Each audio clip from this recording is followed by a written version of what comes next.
Eh ben, on est de retour sur la poignée. Le principe de la poignée, enfin de l'attache pour la poignée, ce ne sera pas juste de coudre sur le haut du sac, mais on va plutôt faire 2 entailles de chaque côté pour venir faire passer une lanière de cuir. Donc imaginons que la règle là, ce soit le haut du sac, la pièce de cuir, et on va du coup venir faire quelque chose comme ça.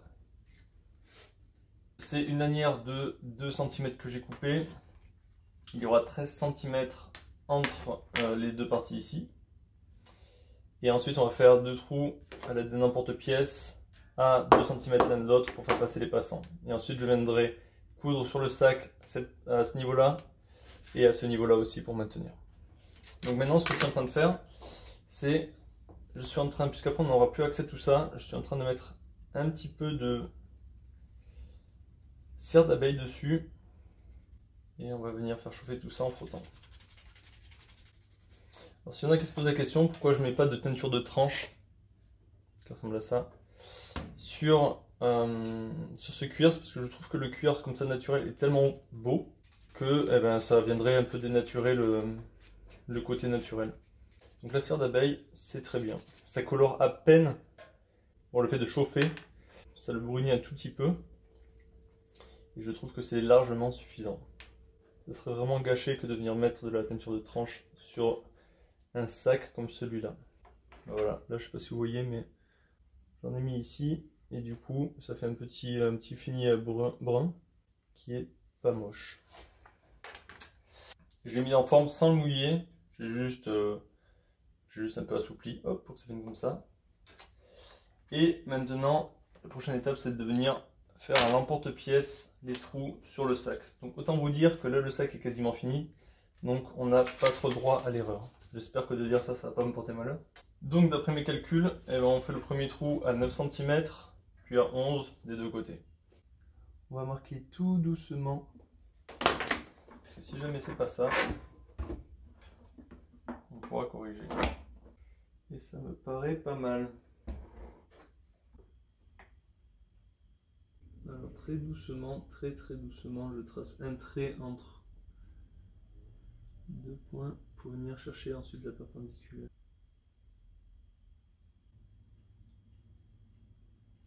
Voilà.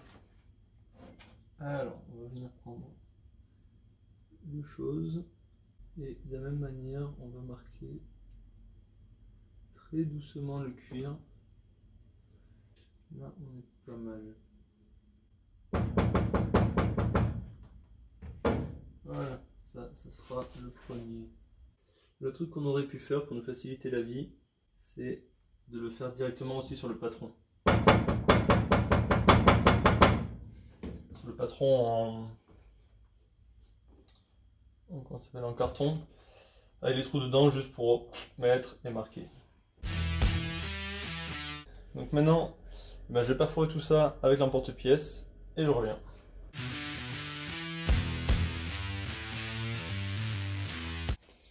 Donc on va essayer pour voir.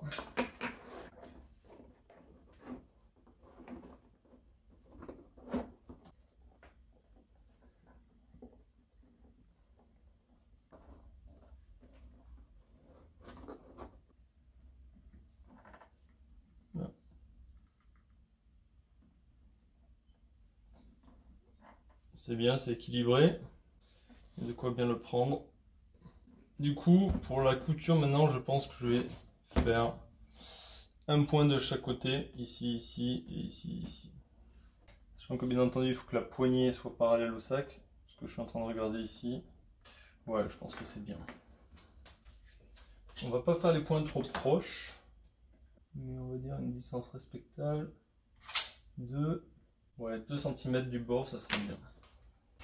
Je sais pas combien je vais faire de points. Je pense pas que 4 ça passe. Non, ça fera trop moche. On va faire 2 points espacés de 6 mm chacun. Donc 3 trous.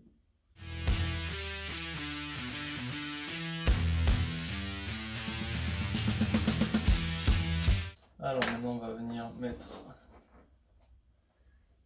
la poignée en place pour lui faire les trous aussi. Donc là on va pas faire les 3, on va pas marquer les 3 trous dessus, parce que si jamais c'est pas parallèle dessous, voilà, on va juste en faire un. Et comme ça on pourra marquer les 3 ensuite de manière correct. Alors ensuite, on va mettre la petite règle pour s'assurer que c'est bien horizontal. Je ne vous cache pas que c'est à l'œil. Allez, premier point.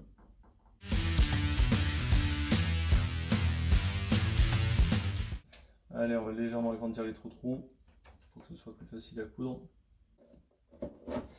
Allez, je vais même enlever la montre parce que sinon ça va toucher. Eh bien, on est parti.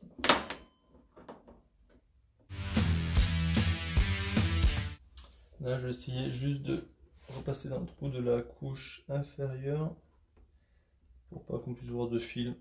En gros, qu'on les colle à l'intérieur entre les deux épaisseurs de cuir. Oui, tout doucement, tout doucement.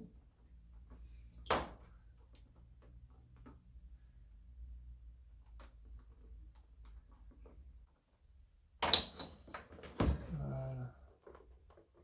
Voilà. C'est joli. Hop. Là, on va couper assez court. Allez, on n'oublie pas de mettre la poignée, parce que c'est ce pourquoi on fait ça.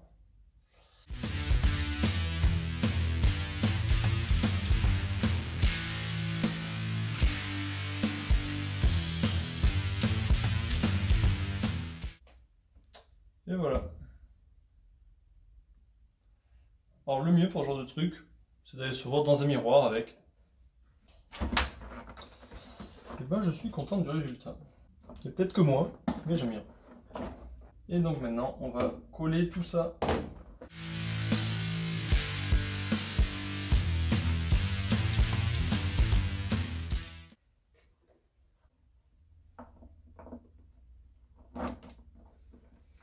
Et ben voilà, on va laisser sécher un petit peu, tranquillement. Et ensuite, le temps que ça sèche d'ailleurs, ce que je vous propose, c'est qu'on vienne dessiner et mettre en place les attaches de la lanière. Donc j'ai une chute de cuir ici et j'ai ces choses là qui font 2 cm et demi. Ici je sais pas ce qu'on a, on doit avoir du 3, ouais c'est ça. Donc il va falloir qu'on recoupe tout ça. On choisit un joli côté.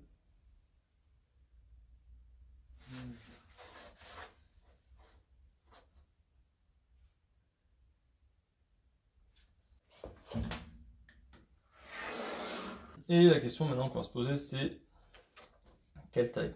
On se dit que sur un sac de cette taille-là, c'est peut-être pas plus mal d'avoir quelque chose d'assez grand. En l'occurrence, ça me paraît pas mal. Donc, ce qui veut dire que cela ferait des côtés de 8 cm. Par contre, ce que je vais faire, c'est que je vais parer.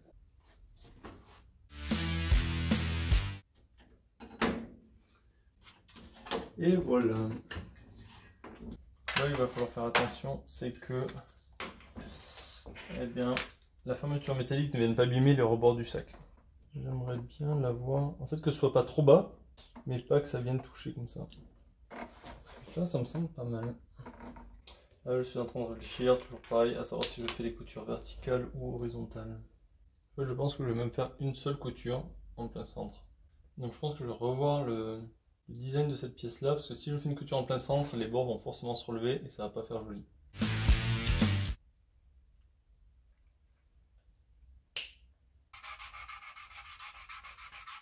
Alors vous dites 3 points pour soutenir tout un sac d'une lanière. Mon dieu, mais c'est horrible, ça ne tiendra jamais.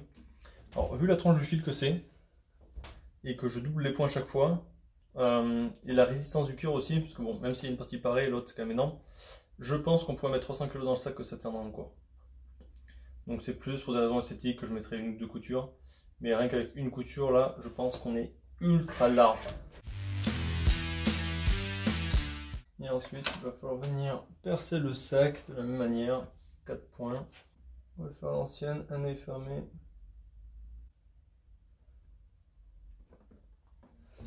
Est-ce que ça coïncide? Oui, c'est pas mal.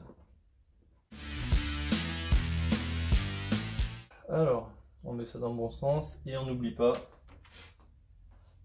la boucle. Alors vous me prenez peut-être pour un idiot, mais des fois on est tellement concentré sur la couture du truc en soi qu'on en oublie complètement ce pourquoi on coud.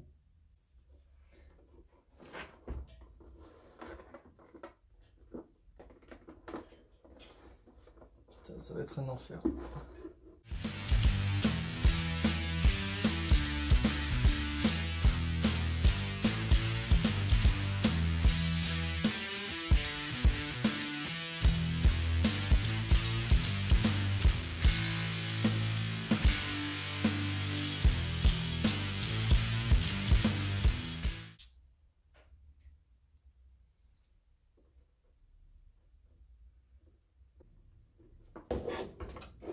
Bon bah même si j'ai pas envie, il va falloir faire l'autre côté.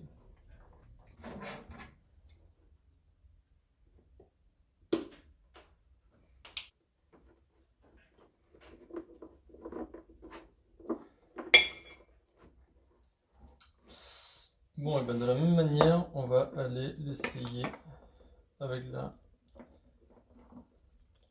lanière.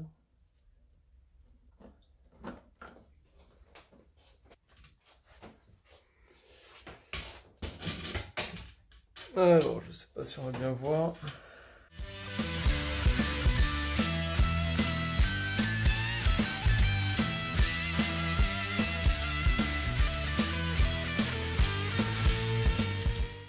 Donc maintenant, je vais passer de la cire d'abeille un peu partout sur le sac. Je vais mettre un petit coup aussi de baume hydratant. Et on sera bon.